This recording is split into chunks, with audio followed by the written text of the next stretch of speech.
के आगे शांतपना चलता नहीं। हाँ। ये वहां रेवंत रेड्डी और कांग्रेस के खिलाफ काम कर नहीं सकते। हाँ। अगर ये काम करेंगे तो इनके लफड़े निकलेंगे, वो जेल जाएंगे। हाँ। इसके लिए वहां जो कांग्रेस बोली ये करना पड़ेगा हमको। अच्छा, आपका मानना ये है कि कांग्रेस ये डर के वहां पर सपोर्ट कर रहे हैं? डर की सपोर्ट कर रहे हैं, जिसकी सरकार है उसके साथ रहते। हाँ। अभी रेवंत रेड्डी की आपने जो वो बताया मुझे, रेवंत रेड्डी थोड़े दिन पहले ये बात कहते हैं कि कांग्रेस है तो मुसलमान है, और ये मतलब कांग्रेस मतलब ये है कि मुसलमान अगर जिंदा है इस देश में तो क्या कांग्रेस की बदौलत है? देखिए, उनको लैंग्वेज का प्रॉब्लम है रेवंत रेड्डी साहब का। तो अगर आपको जो भाषा है, सुनिए, इस तरीके की उनकी जो भाषा है, तो इमरान बेटा बोलना सही है कि आप पूरी इंडिया के अंदर घूम घूम के सेकुलर ताकतों को तो हम कमजोर कर रहे। आप तेलंगाना में भी नहीं लड़ाते, पूरी की पूरी तेलंगाना में सिर्फ 7 सीट से ज्यादा नहीं लड़ाते। वहां उनका खेल ये रहता है कि जो सरकार आती है उससे बात कर लेते, आपकी सरकार आएगी हम आपके साथ। ये कहते हैं कि वो पैसे लेके जो है तो बयानबाजी करते हैं और भाषण करते हैं, मुशायरे करते हैं, ऐसा नहीं है। उनकी एक मेहनत है, उनको तख्तरी में प्लेट में नहीं मिला ये, जैसा असद और अकबरुद्दीन जो है तो विरासत में सियासत मिली है। इमरान प्रतापगढ़ी ने अपने बलबूते पे जो है तो इतना बड़ा मुकाम पैदा किया। आप लोग देख रहे हैं औरंगाबाद एक्सप्रेस न्यूज में, आपका दोस्त अल्ताफ हुसैन। जैसे मैंने कल भी ये बात आप लोगों से कही थी कि महानगर पालिका का इलेक्शन कहीं ना कहीं अनकरीब है। यहां पर देखा जा रहा है कि पूरे महाराष्ट्र भर में हर पार्टियां अपना जोर लगा रही है, लेकिन सबकी नजरें टिकी हुई है बिहार इलेक्शन पर, क्योंकि बिहार इलेक्शन के बाद कहीं ना कहीं सियासत में एक नया मोड़ आने के कहीं ना कहीं चांसेस बनते हुए नजर आ रहे हैं। अब क्या चांसेस बन रहे हैं, कौन वहां पर सरकार बना रहा है, किसकी सरकार बनेगी, उसके बाद में डिसाइडेड होगा कि क्या महाराष्ट्र भर में कौन अपना जो है परचम लहराएगा। ये सारी बातें करने के लिए मेरे साथ आज कांग्रेस पार्टी के सीनियर लीडर जुड़ चुके हैं। परली की जिम्मेदारी इनके ऊपर है, उसके अलावा हम इनसे कई मुद्दों पर बात करेंगे। मेरे साथ अहमद चौर साहब जुड़े हैं, इनसे मैं आपको सीधे सवालों के बीच लिए चलता हूं। मेरे साथ जुड़ चुके हैं, मैं इनसे बात करने की कोशिश करता हूं। सर, वेलकम आपका औरंगाबाद एक्सप्रेस के अंदर। बड़ी देर कर दी मेहरबा आते आते। सीधा सवाल मेरा ये है, सबसे पहले मैं आपसे सवाल ये करूंगा कि बिहार इलेक्शन पर क्या कांग्रेस की नजरें हैं? अब के जो भी फैसला होगा यहीं पर होगा, अब के जो भी फैसला होगा यहीं पर होगा, अब हमसे दूसरी हिजरत नहीं होने वाली। बिहार इलेक्शन पूरी ताकत के साथ सेकुलर पार्टियां जातिवादियों को पछाड़ देने के लिए पूरी ताकत से इलेक्शन लड़ रही है। कांग्रेस और आरजेडी का गठबंधन मजबूत है और वहां पे कांग्रेस और आरजेडी विकास के मुद्दों के ऊपर जो है काम कर रही है, लोगों को बता रही है कि किस तरीके से काम किया जाता है, विकास किस तरीके से होता है। कांग्रेस संविधान की लड़ाई लड़ रही है, वहां पर किसानों की लड़ाई लड़ रही है, रोजगार के ऊपर वहां पर कांग्रेस काम कर रही है। इस तरीके से वहां पर सेकुलर मुद्दों पे सेकुलर पार्टियां बात कर रही है और कुछ पार्टियां उनका में विकास तो नहीं है, सिर्फ हिंदू मुस्लिम की कुछ लोग वहां राजनीति कर रहे हैं। जैसे कि बीजेपी जो है तो सिर्फ उनका में विकास तो कुछ किए नहीं, काम तो कुछ करे नहीं, सिर्फ मंदिर मस्जिद हिंदू मुसलमान के ऊपर राजनीति भाषण कर रहे हैं। और उसका साथ हमारे जो है असद साहब दे रहे हैं, इमाम पार्टी भी हिंदू मुसलमान। मैंने असदुद्दीन अवैसी के इतने स्टेटमेंट और इतने भाषण सुना, उन्होंने सिर्फ बोले मुसलमान के बच्चा नहीं बन सकता क्या, फलाने का बच्चा बन सकता, लेकिन कहीं पर भी विकास की बात उन्होंने कहीं किए नहीं। कोई भाषण विकास के ऊपर बोले नहीं, डेवलपमेंट पे कोई बात बोले नहीं। अगर वहां पर पब्लिक की चॉइस अगर कोई है तो सिर्फ इमरान प्रतापगढ़ी है। इमरान प्रतापगढ़ी आज पूरे देश में मुसलमानों का लीडर बोल के जो है लोग उनको जो है तो उनकी तरफ देख रहे हैं। इसके लिए वहां पर अगर किसी की डिमांड चल रही है तो सिर्फ इमरान प्रतापगढ़ी की सभाओं में लाखों लोग जुड़ रहे हैं और ये इमाम को बर्दाश्त नहीं होगा। इमरान प्रतापगढ़ी की जिस तरीके से आपने बात कही है, हाल ही में देखा गया है कि असदुद्दीन ओवैसी के ऊपर इमरान प्रतापगढ़ी कहीं ना कहीं निशाना साधते हुए नजर आ रहे हैं। हर वक्त कहीं ना कहीं वो टारगेट कर रहे हैं एक ब्रॉडकास्ट में थे जब उन्होंने कहा कि उनका अलायंस उनके साथ कब टूटा, एक प्रेस कॉन्फ्रेंस में कहा, फिर एक ब्रॉडकास्ट में बैठे थे वहां पर उन्होंने कहा कि इनके मुझे वोट नहीं मिले। उसके बाद में इमरान प्रतापगढ़ी ने भी हाल ही में बिहार में कहा कि जिस हेलीकॉप्टर से ये आ रहा है उसमें डीजल कौन डाल रहा है। इस तरीके के इमरान प्रतापगढ़ी उनके ऊपर निशाना साध रहे, उधर से भी जवाब आ रहा है। हाल ही में कल मैंने जिनसे बात की, इमाम प्रवक्ता से औरंगाबाद से जुड़े थे मेरे साथ, उन्होंने साफ तौर से कहा कि इमरान प्रताप, उसके जवाब में उन्होंने कहा कि इमरान प्रतापगढ़ी पैसे अगर उनको देंगे तो वो कुछ भी करेंगे, उसके लिए पैसों के लिए कुछ भी कर सकते हैं। देखिए, इमरान प्रतापगढ़ी पे मैं एक शेर बोलूंगा उनकी शख्सियत के ऊपर, जो बशीर बद्र ने बोला है, ये फूल मुझे क्या विरासत में मिले हैं, तुमने मेरा काटे वाला बिस्तर नहीं देखा। ये कहते हैं कि वो पैसे लेके जो है तो बयानबाजी करते हैं और भाषण करते हैं, मुशायरे करते हैं, ऐसा नहीं है। उनकी एक मेहनत है, उनको तश्तरी में प्लेट में नहीं मिला ये, जैसा असद और अकबरुद्दीन जो है तो विरासत में सियासत मिली है। इमरान प्रतापगढ़ी ने अपने बलबूते पे जो है तो इतना बड़ा मुकाम पैदा किया, और ये इमाम वालों को देखा नहीं जा रहा, उनकी तरक्की देखी नहीं जा रही, उनका जो उनके सभाओं में जो लाखों लोग आ रहे वो उनको देखा नहीं जा रहा। तो वो हर जगह पर जो जहां जाते हैं तो इमरान प्रतापगढ़ी के खिलाफ बोलते हैं। स्टार्ट कहां से हुई? पत्रकार परिषद से वहां से ये बात शुरू हुई है। जैसे इमरान भाई ने सबसे पहले शुरुआत में ये कहा कि एमआईएम का गठबंधन बीजेपी से क्यों टूटा, वहां से ये सारी बातें शुरू हुई। एमआईएम ने उनका नाम शुरुआत में नहीं लिया, देखिए अगर मैं गलत हूं तो। वो इमाम वाले असदुद्दीन जो है तो पूरे हिंदुस्तान में सीटें लड़ा रहे हैं। सेकुलर पार्टियों को सुनो, सेकुलर पार्टियों को नुकसान पहुंचा रहे, नहीं लड़ाना चाहिए, लेकिन तुम्हारा उतना वहां पे पावर होना चाहिए। 5 टिकट यहाँ पे चुन के आई ना, सुनिए, अब यहाँ पे शरद पवार की पार्टी है, नहीं इससे वो गए थे बिहार को, 5 सीटें इससे पहले चुन के आई ना। यहाँ पर भी सेकुलर पार्टी है, वो गए थे बिहार में। कांग्रेस, अगर राष्ट्रवादी कांग्रेस या शिवसेना भी अगर वहां जाती, हो सकता था वो भी कुछ ना कुछ। भाई आप सेकुलर से गठबंधन करके जाओ। क्यों गठबंधन के लिए कांग्रेस को उन्होंने प्रस्ताव नहीं भेजा था क्या?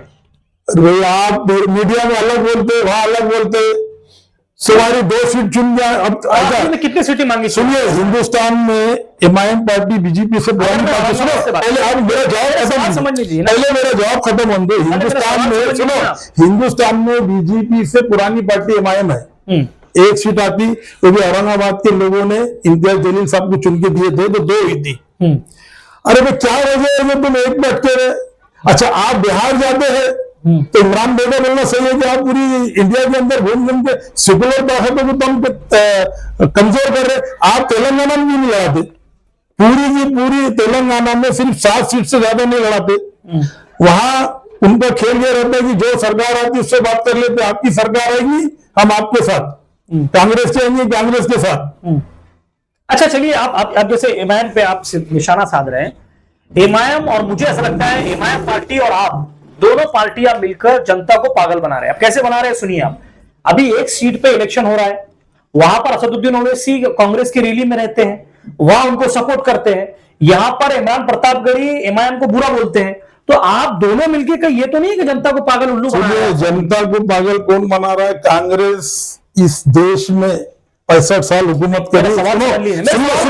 कांग्रेस किसी को बेवकूफ नहीं बना रही। सुनिए, कांग्रेस किसी को बेवकूफ नहीं, दोनों ने मिलके ये देखो, सत्ता के आगे शांतपना चलता नहीं। हाँ। ये वहां रेवंत रेड्डी और कांग्रेस के खिलाफ काम कर नहीं सकते। हाँ। अगर ये काम करेंगे तो इनके लफड़े निकलेंगे, वो जेल जाएंगे। हाँ। इसके लिए वहां जो कांग्रेस बोली ये करना पड़ेगा हमको। अच्छा, आपका मानना यह है कि कांग्रेस ये डर के वहां पर सपोर्ट कर रहे हैं? डर की सपोर्ट कर रहे हैं, जिसकी सरकार है उसके साथ रहते। हाँ। अभी तुमको अभी एक वीडियो बताता मैं उनका। अच्छा, आप ये देखिए, पूरे वीडियो बिहार के इलेक्शन में चल रहे हैं उनके। अभी ये देखिए, उनका ये वीडियो है। तुम्हारी पूरी बुरी नजर हमारे इस इलाके पर। हैदराबाद के पार्लियामेंट हल्के में डेवलपमेंट का काम होता रहेगा, मगर डेवलपमेंट के नाम पर तो हमारे घरों को बर्बाद करेंगे, हम कभी इसकी इजाजत नहीं देंगे। ये इसके नापाक अज़ाइम है कांग्रेस पार्टी के।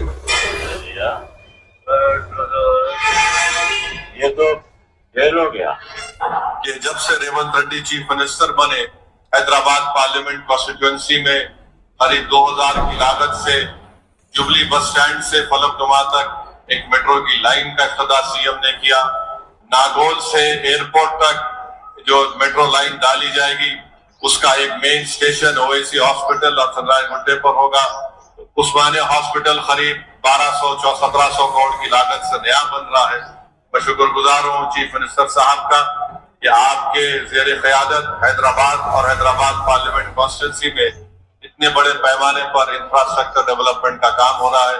बहुत बहुत शुक्रिया रेवंत रेड्डी साहब, हम आपका वेलकम भी करते हैं और उम्मीद करते हैं कि तो अगर ठीक है इसको रुकाइए। अब ये क्या पॉलिसी है, ये मुझे बोलिए, ये क्या पॉलिसी है? अगर ये तो पॉलिसी हिंदी है ना, दोगली पॉलिसी। अगर मैं आप मेरा कोई काम कर रहा है, अगर मैं आपका शुक्रिया अदा कर रहा हूं तो क्या गलत कर रहा हूं क्या मैं?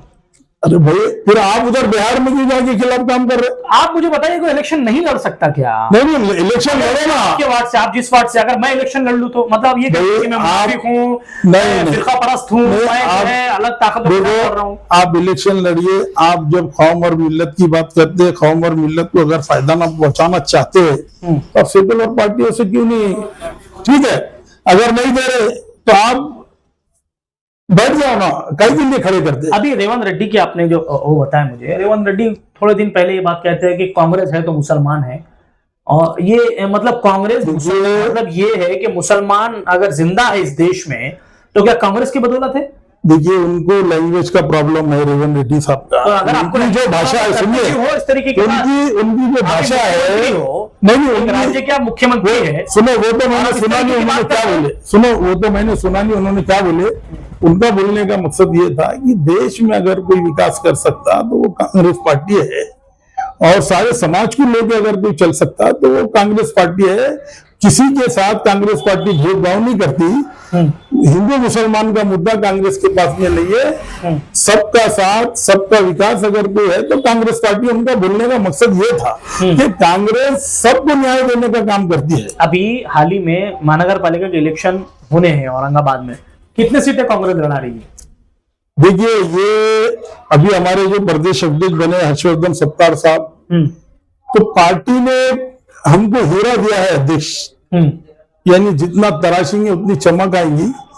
वो बड़ी अपने खुद इलेक्शन हाथ में लेके जो लोग चुन के आने वाले हैं उनको टिकटा देंगे, और जो साथ हमारे आना चाहते हैं उनको साथ लेकर ऊपर हाई लेवल से उनकी बात चल रही है, सब लीडरों से उनकी बात चल रही है, और एक कुछ अच्छा करने के, एक अच्छा होना महाराष्ट्र में, एक अच्छी सेकुलर ताकत बनना, उसके लिए हर्षवर्धन सत्तार साहब बहुत कोशिश कर रहे हैं, और वो जितना हो सकते सबको साथ में लेने की कोशिश कर रहे हैं। ये ऊपर लेवल पे हम कार्यकर्ता है, हमको जो आदेश आएंगे हम वो पार्टी के लिए काम करेंगे, और हम हमेशा ये चाहेंगे कि सेकुलर ताकत चुन के आना चाहिए। आपकी पार्टी के कई मर्तबा कई प्रोग्राम्स होते हैं, वो मीडिया के टच में नहीं होते, तो क्या जनता के टच में रहेंगे?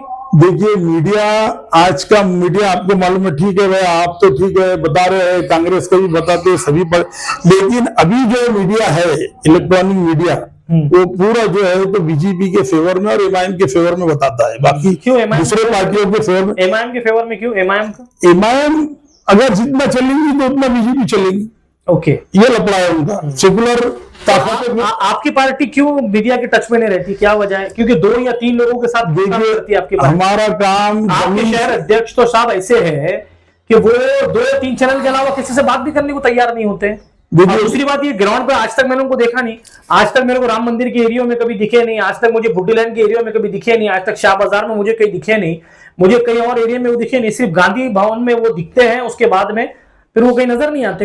नहीं, मुझे ये बोलो कि आपको दिखने से ही सेटिस्फाई हो जाएंगे कि ये काम कर रहे हैं। अरे जनता के बीच में आपको रहना पड़ेगा ना सर। अरे भाई जनता के बीच में देखो, औरंगाबाद में जितने भी विकास के काम हुए आज तक के, किसने किया? कांग्रेस की गवर्नमेंट भी कांग्रेस ने करी। दूसरी पार्टियां क्या कर रही थी? 10 साल से कहाँ काम हुआ बताओ ना। देखो ये कैंसर हॉस्पिटल आमखास का विलासराव की सरकार ने लाई, घाटी हॉस्पिटल चिकलठाणे में विलासराव की गवर्नमेंट में लाया, हज हाउस कांग्रेस की गवर्नमेंट में बना, वो बन के 5 साल हो गए, बंद पड़ा था, कोर्ट में जाकर मैंने जो है तो लेकर आया, हज हाउस खोलने का काम मैंने करा, कोर्ट से ऑर्डर मैंने लेके आया।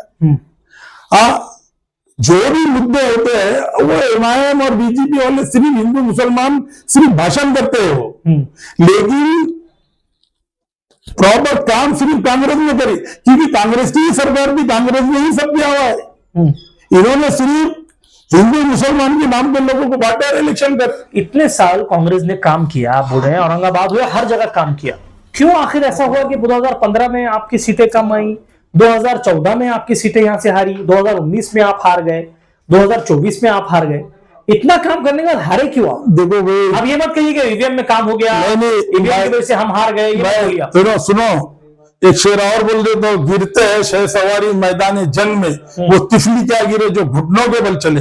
अरे हम तो लड़ रहे, हमारे को तो पूरी कुछ हमारे ही लोग जो है तो पीछे से हमारे ऊपर वार करके जो है तो सेकुलर पार्टियों को कमजोर कर रहे हैं। कौन से लोग हैं? और हम तो सुनना, हमारे पार्टी के नहीं जी, हमारे जो है कुछ लोग जो है तो उनका साथ दे रहे हैं। ओके, आपके पार्टी के कुछ लोग साथ? हमारे पार्टी के लोग हमारे, अरे भाई सेकुलर का नाम लेके जो है आपस खड़े रह के हमारे को गिराने का काम कर रहे, नुकसान हो रहा। बहुत सारे मुसलमान अगर जब खड़े हो जाते तो सेकुलर पार्टी का नुकसान हो जाए। आपकी विधानसभा में पूर्व से कितने वोट लिए? आपके कैंडिडेट ने कितने वोट लिए, मुझे बताइए। आप इस बात से सेटिस्फाई है क्या कि वो कैंडिडेट हमारे लिए मजबूत था?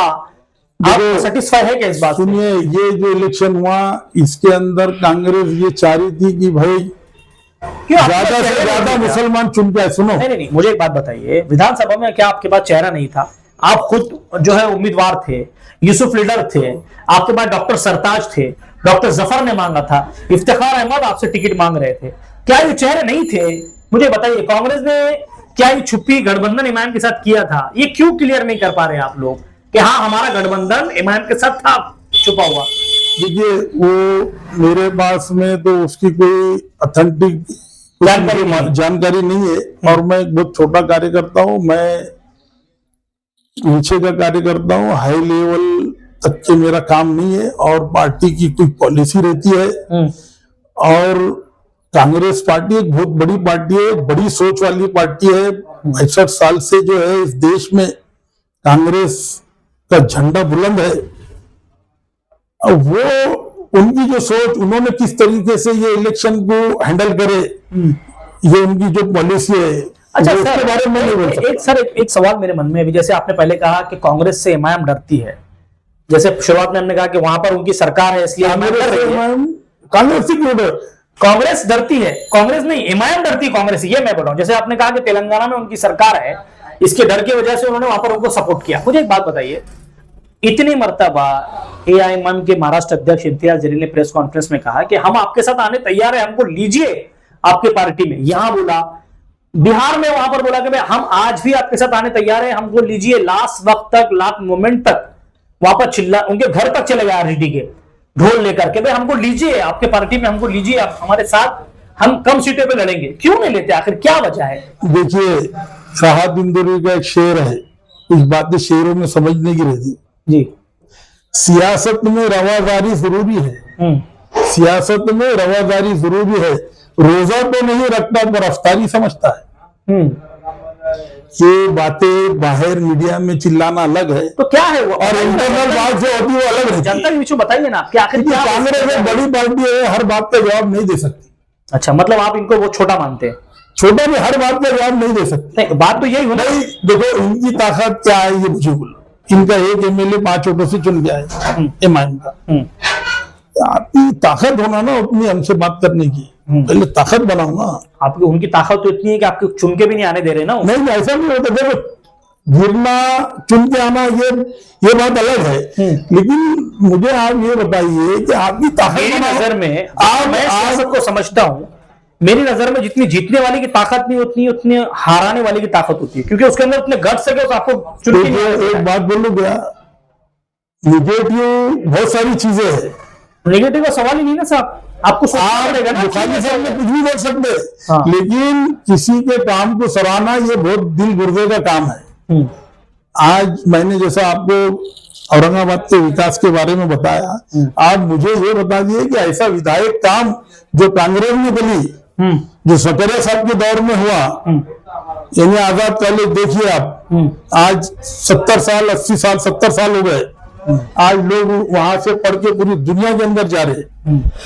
उन्होंने चिकलठाना लाए, उन्होंने जो है तुम्हारे सिटको लेकर आए। सर, मेरा क्या नई कांग्रेस ने औरंगाबाद दिया? एक मेरा आखिरी सवाल है, कांग्रेस ने दिया ये सब। एक मेरा आखिरी सवाल है आपसे, ये कांग्रेस पार्टी गठबंधन इस बार किसके साथ करेगी? वंचित, उद्धव ठाकरे, शिवसेना गठबंधन तो है इस इलेक्शन में, या फिर कोई नई पार्टी के साथ भी आप ज्वाइंट होंगे कि भाई इस बार हमको महानगर पालिका इन लोगों के साथ जाके लड़ना चाहिए, अकेले हम नहीं लड़ सकते? नहीं, हमारे हर्षवर्धन सपकाळ साहब अध्यक्ष जो है तो सीधा सीधा उन्होंने कहा कि मैं आम आदमी के साथ और कार्यकर्ताओं के साथ में हूं। मेरे शहर के, मेरे जिले के, मेरे जो भी मेरा उस एरिया के लोग और कार्यकर्ता जो बोलेंगे युति करना है या अकेले लड़ना है, मैं उन पे छोड़ देता हूँ। अच्छा, वो तय होगा, वो उन्होंने तय करेगी। औरंगाबाद में यहाँ पे जो जिम्मेदार है उनसे पूछेंगे वो क्या करना चाहिए। अच्छा, वो जो अब क्योंकि मुझे तो यहाँ की कोई जिम्मेदारी ऐसी है नहीं कि जो मैं अपना राय रखूंगा। हाँ, उधर से हर्षवर्धन सपकाळ साहब जो मुझे आदेश देंगे, जैसा उन्होंने मुझे बरली का प्रभारी बनाया, मैं वहां गया, बरबानी में मैंने मेरा काम करके आया। अब और वैसे जो यहाँ औरंगाबाद में जो भी होगा, जो पार्टी आदेश देंगे, मैं वो काम करूँ। ठीक है, thank you so much sir, आपसे बात करके बहुत अच्छा लगा। ये थे अहमद चौर साहब, कांग्रेस पार्टी के सीनियर लीडर है। जैसे इन्होंने कहा, एक बात शुरुआत में ये कही कि कांग्रेस के साथ एमआईएम जो तेलंगाना में गई है, जैसे इन्होंने आरोप लगाते हुए ये बात कही है कि वो पार्टी कांग्रेस से डरकर वहां पर गई है। और जैसे इन्होंने कहा कि बिहार में इतनी सीटें लड़ाना एमआईएम का कहीं ना कहीं बीजेपी को सपोर्ट जाता है, ये इनका आरोप है। जैसे इमरान प्रतापगढ़ी साहब को लेकर इन्होंने जो बात कही है कि इमरान प्रतापगढ़ी की जो है कहीं ना कहीं आगे बढ़ने की वजह से और उनकी तरक्की एमआईएम पार्टी को नहीं देखी जा रही, इस तरीके का आरोप चल रहा है। आखिर ये आरोप कब खत्म होगा?